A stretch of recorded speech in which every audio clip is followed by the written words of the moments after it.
Welcome to the 10 Minutes Gold Mine, where every book gives you a treasure of knowledge in just 10 minutes. The Black Company, Glen Cook. Introduction. In a world dominated by war, power struggles, and dark sorcery, The Black Company by Glen Cook presents a gritty, compelling story that has captured the hearts of fantasy readers since its release. The novel introduces readers to a mercenary company, whose soldiers are often caught in the crossfire of brutal political machinations, all while facing supernatural forces beyond their understanding. With a focus on camaraderie, loyalty, and the moral complexities of warfare, this book offers a fresh take on the typical fantasy narrative. Instead of focusing on a traditional hero's journey, The Black Company explores the lives of those fighting in the shadows, where survival is the ultimate goal and moral choices are not always clear-cut. Part 1. The Mercenary Life. The story opens with the introduction of the Black Company, a mercenary group known for its brutal efficiency and unwavering loyalty to each other. The company's narrator, Croaker, is both a physician and the official historian of the group, documenting their events and battles. This dual role gives readers a unique perspective on the company's inner workings and the morally gray world they inhabit. It's a stark contrast to the usual heroic protagonists found in fantasy tales. Croaker's role as a historian means he is as much an observer as a participant, adding a reflective layer to the story, where he comments on the chaos and conflict around him. At its core, the Black Company serves as a military force for hire, fighting for whoever can pay the highest price. Their newest employer is the mysterious and powerful Lady, an enigmatic figure with her own dark agenda. However, the Lady's forces are not the only ones the company faces, as they become involved in an ever-growing conflict with a rival army led by a shadowy figure known only as the Taken. These figures, who are more than mere mortal men, play a key role in the supernatural undercurrents of the plot. The world Cook has crafted is one where alliances are fragile, and the line between good and evil is often blurred. The Black Company is not composed of saints but of hardened soldiers who fight to survive. The narrative is filled with moments that challenge readers to consider the true cost of war and the ethical dilemmas soldiers must face. Is it wrong to fight for a morally ambiguous leader if the alternative is worse? Do the ends justify the means? These are questions that the Black Company faces every day. Part 2. The Battle for Control. As the Black Company becomes entangled in a larger conflict, their journey takes them across dangerous terrains and into the heart of political conspiracies. The Lady, while not entirely a villain, is a complex figure, and her true motivations slowly come to light as the company carries out her commands. Her ultimate goal is to consolidate her power and establish dominance over the entire land, but the path to achieving this is riddled with obstacles. The political intrigue and power struggles that unfold emphasize the chaotic, unpredictable world the mercenaries inhabit.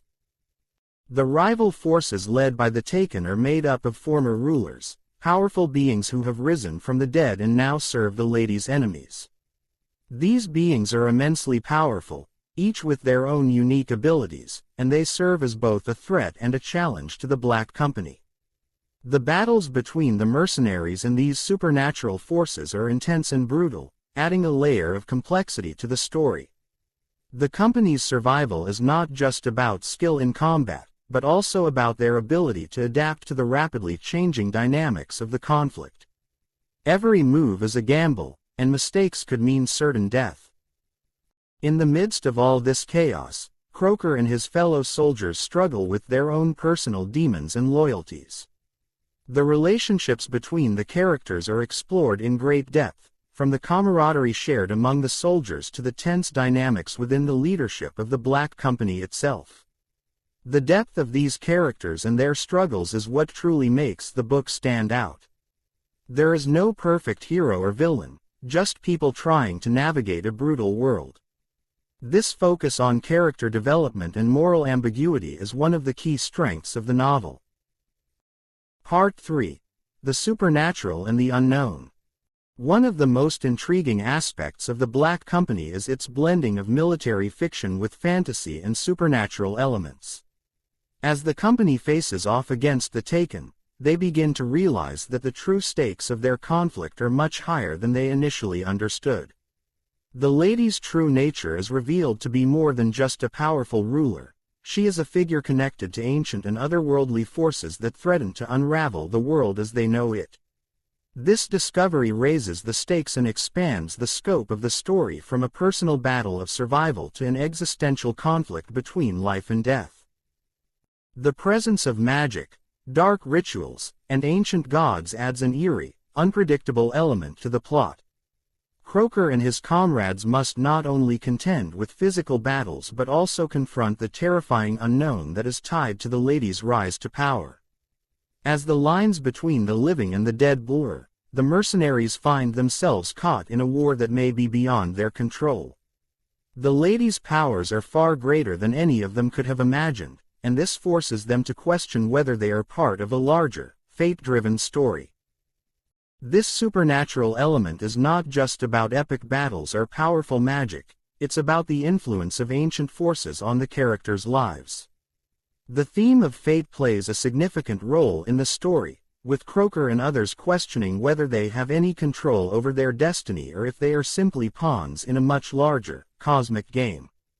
These philosophical musings provide a welcome depth to the story and make the reader ponder the nature of free will and destiny in a world dominated by forces beyond comprehension. Part 4. The personal struggles and tensions. Despite the epic scale of the conflict, the novel never loses sight of the personal struggles of its characters. Croaker's role as the company's historian means that he is both a participant in the events and an observer, which allows him to reflect on the deeper questions surrounding the choices the Black Company makes. His internal monologue offers insights into the psychological and emotional toll that war takes on those involved, even those who have grown hardened to its violence. The tension between duty and personal desire is explored in various relationships, particularly between Croaker and the lady. While he is deeply loyal to the company, he finds himself drawn to her in ways that complicate his mission. This conflict between loyalty, love, and personal morals adds layers of depth to the characters and the narrative as a whole. These human emotions, set against the backdrop of war, allow readers to connect with the characters on a personal level. Another key theme is the sense of inevitability that pervades the story. The Black Company is not composed of heroic figures who are destined to save the day. Instead, they are ordinary people caught in extraordinary circumstances. This brings a sense of realism to the fantasy genre, highlighting the brutal realities of war and the moral compromises that come with it. The world is not kind to its heroes, and the mercenaries know this better than anyone. Part 5. The Climax and Conclusion. As the conflict reaches its climax, the Black Company faces an overwhelming enemy that threatens to destroy everything they've fought for. The battle for survival is fierce, and the company must make difficult decisions that will impact their future. In the end, the line between good and evil becomes even more blurred, as characters are forced to reckon with their actions and the consequences of their choices. The stakes are higher than ever, and the mercenaries must find a way to survive, even if it means making morally questionable choices. In the final moments, the Black Company's fate is uncertain, and readers are left to question whether their journey will lead to redemption or further darkness. The conclusion of the book is both satisfying and open-ended, leaving room for further exploration of the characters and the world Cook has created. There is no clear-cut resolution, which is fitting for a story that thrives on ambiguity and complexity. Conclusion. The Black Company is a complex, gripping tale that combines elements of military fiction, epic fantasy, and dark sorcery. Glen Cook's portrayal of the Black Company as morally ambiguous characters fighting for survival in a chaotic, war-torn world is both refreshing and thought-provoking. The book raises important questions about loyalty, power, and the cost of war, all while immersing readers in a world filled with intrigue, supernatural forces, and unforgettable characters. What did you think of the morally gray characters in the Black Company? Do you think the supernatural elements added depth to the story or took away from the military aspects? Let me know your thoughts in the comments below. That's it for today's 10 Minutes Gold Mine. If you found value in this, don't forget to like, subscribe, and keep mining for more golden knowledge. See you in the next one.